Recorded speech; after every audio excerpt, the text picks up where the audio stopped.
As Part 1 revealed, the late Bronze Age world was a marvel of interconnected diplomacy and trade, and a system already straining under drought and famine. Now, we turn to the forces that turned strain into total collapse. Mass displacement, invasion, and a cascade of destruction that no single kingdom could stop.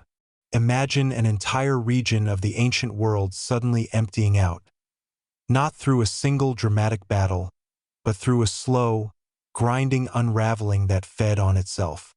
Crops fail for 1 year, then 2, then 5. Grain reserves that once buffered a bad harvest run dry. Armies that depend on taxed grain to feed soldiers can no longer be paid or fed, and desertions begin. Desperate farmers abandon fields that will no longer yield, joining columns of refugees moving along the coast in search of anywhere still capable of feeding them. Some of these displaced groups turn to raiding out of sheer necessity, striking the very coastal cities that still hold stores of grain and trade wealth. Cities whose own garrisons have been weakened by the very drought and troop shortages afflicting everyone else. Petty kings, unable to protect their people or pay their soldiers, face rebellion from within even as raiders strike from without. This is not a single invasion. It is a chain reaction, a cascading failure spreading outward from an initial shock, gathering momentum as it goes, and by the time it reaches its full force, it will topple the mightiest palaces and empires of the age, leaving behind burned cities, abandoned scripts, and 3 centuries of silence. To understand how a regional drought could ultimately unmake an entire international system, we need to understand precisely how fragile late Bronze Age states actually were beneath their impressive facades of chariots, palaces, and diplomacy. These were, at their core, agrarian societies with relatively thin margins of surplus. A king's power depended on his ability to extract enough grain, labor, and loyalty from his farming population to support a standing military, a priestly class, a scribal bureaucracy, and increasingly, an aristocracy of chariot-owning warriors whose expensive equipment and horses required significant resources to maintain. In good years, with reliable rainfall and predictable harvests, this system worked remarkably well, generating the wealth that built Hattusa's walls and filled Mycenaean tombs with gold. But it left very little room for error. A single bad harvest could be absorbed with stored grain reserves. 2 consecutive bad harvests strained a kingdom's ability to feed its army and its cities. A multi-year drought, of the kind increasingly indicated by paleoclimatic data for the period beginning in the late 13th century BCE, could push an entire kingdom past the point where its political structure could hold together. The textual evidence for exactly this kind of desperate grain crisis is remarkably direct.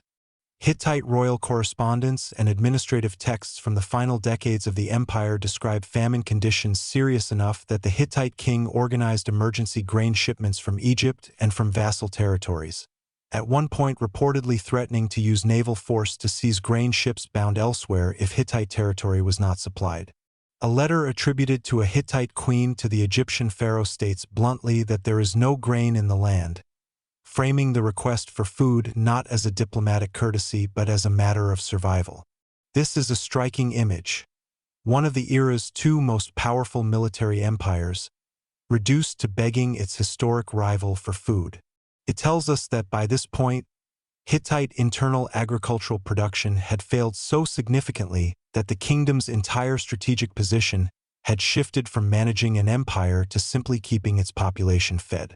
A weakened, hungry state is a state that struggles on every front simultaneously.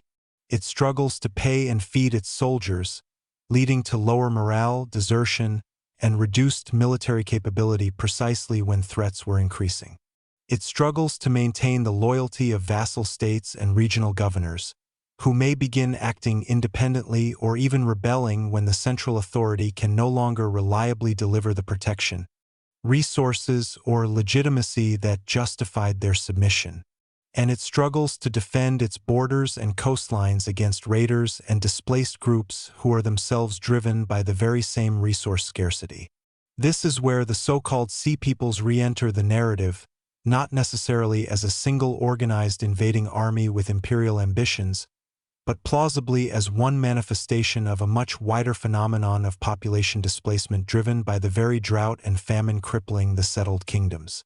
The archaeological and textual record suggests displacement on a genuinely large scale during this period.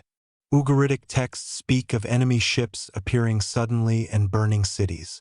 Egyptian records under both Merneptah several decades earlier and Ramesses III describe coalitions of foreign peoples advancing with wagons carrying women, children, and household goods, language that strongly implies population movement rather than a purely military campaign. Some historians propose that at least some of these groups originated in the collapsing palace societies of the Aegean itself, meaning some sea peoples may have been displaced Mycenaean Greeks or related Aegean populations fleeing their own famine and unrest, ironically going on to help destroy other societies further south and east even as their own homeland collapsed behind them.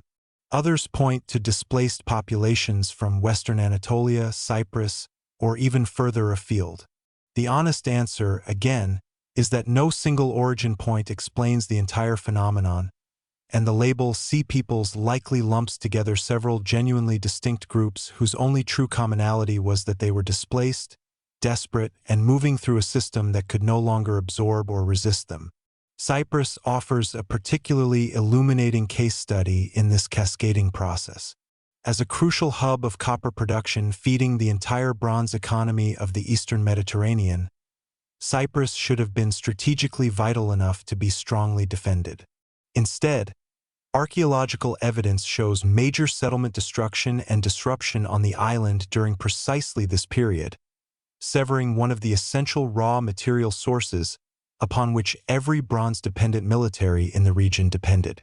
When Cypriot copper production was disrupted, it did not simply inconvenience distant kingdoms. It directly undermined their capacity to arm and equip soldiers at the exact moment those soldiers were most needed. This is the cascading mechanism in miniature. Drought weakens agricultural states. Weakened states cannot defend strategic resource hubs. Disrupted resource hubs undermine military capacity everywhere else in the network, and undermined militaries cannot resist further raids and rebellions, which then further disrupt trade and agriculture in an accelerating spiral. The destruction of Ugarit deserves particular attention because its royal archive preserves what is essentially real-time testimony from a society experiencing collapse in progress. In one of the final letters from the last king of Ugarit, addressed to the king of Cyprus, referred to as Al-Ashia in the texts, he reports that enemy ships have already burned towns in his territory and pleads for the return of his own fleet, which had apparently been sent elsewhere, possibly to aid the Hittites, leaving Ugarit's own coast undefended at the critical moment. This detail is quietly devastating. Ugarit's destruction may have been enabled precisely by its participation in the interconnected alliance system that had once been the source of its prosperity, its navy deployed to help an ally rather than protect itself, only for that same interconnected world to collapse around it before help could return. Another letter, possibly the very last written before the city's destruction, describes enemy ships already visible and doing damage, with the king writing to Al-Ashia that if this message reaches him, he should know that the danger is dire and to send whatever aid he can immediately. No response is known to have arrived in time. Ugarit was destroyed, its royal archive buried under the burned rubble of its final years, preserved by the very fire that ended it, giving us this uniquely intimate window into a civilization's last days. In the Aegean, the pattern of destruction shows interesting internal logic that has fueled decades of scholarly debate. The Mycenaean palaces were destroyed not all at once in a single invasion, but across a span of years, with some, like Pylus, showing evidence of frantic last-minute preparation for an anticipated attack. The final linear B tablets found there include records of bronze being collected for weapons and reference to watchers posted along the coast, suggesting the palace administration knew an attack was imminent and was scrambling to prepare defenses. Evidence against a total surprise and more. Consistent with a period of escalating threat that the palace elite were aware of but ultimately unable to counter. Some historians have proposed that internal social unrest, peasant uprisings against an increasingly extractive palace bureaucracy under resource stress, may have played a role alongside or instead of external invasion in some Mycenaean destructions, an idea supported by the fact that in some locations it is the palace itself, the seat of elite power and resource extraction, that is specifically targeted and burned while surrounding settlements show less severe disruption. Earthquakes further complicate and compound the picture, and this is a genuinely important, if less dramatic, piece of the puzzle. The eastern Mediterranean sits along significant fault lines, and archaeological evidence at several late Bronze Age sites shows earthquake damage consistent with a period of intensified regional seismic activity sometimes referred to by researchers as an earthquake storm, clusters of major earthquakes occurring over a relatively compressed span of decades. A society already weakened by drought, famine, and military strain would have been far less capable of recovering from major earthquake damage than the same society in a period of stability and surplus. Rebuilding requires exactly the kind of surplus labor, grain, and material resources that drought and war had already stripped away. In this sense, earthquakes may not have been a primary cause of collapse on their own, but rather one more compounding shock landing on societies that had lost their resilience, their capacity to absorb disaster and recover, precisely because every other system supporting that resilience, grain surplus, military strength, trade networks, political stability, was already failing simultaneously. By the time we reached the final years of the crisis, roughly the reign of Ramesses III in Egypt, we are looking at a Mediterranean world in which nearly every reinforcing mechanism that had once made these societies strong was now working in reverse. Trade networks that once distributed prosperity now distributed disruption and served as vectors along which raiders could strike wealthy, poorly defended coastal cities. Diplomatic relationships that once provided mutual aid, like Ugarit sending its fleet to help an ally, now left individual kingdoms exposed at their moment of greatest need.